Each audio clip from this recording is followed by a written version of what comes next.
You want to shadow and you don't currently work in healthcare. So I have two approaches here. The first approach would be to call down to the OR front desk and ask to speak to the chief CRNA.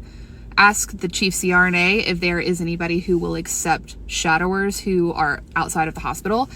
I'll be honest, this probably isn't going to work. The reason it probably won't work is not because nobody will accept shadowers. It's because there's a big liability thing for the hospital to have essentially a stranger who doesn't work within the system, like watching patient care inside of the OR.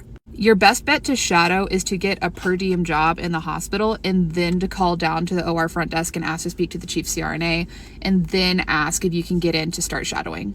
Even back in 2016, when I first started shadowing, I had to go through like the volunteer office at the hospital and then basically get credentialed, like go through a whole licensing packet and then do a whole bunch of like HIPAA training and all of this stuff to make sure that I was going to be like compliant with like observing that patient care.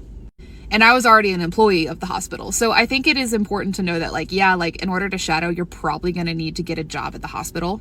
And then from there, be like persistent. Once you find somebody who is willing to take you on to shadow, follow through with the credentialing because it's just a long process.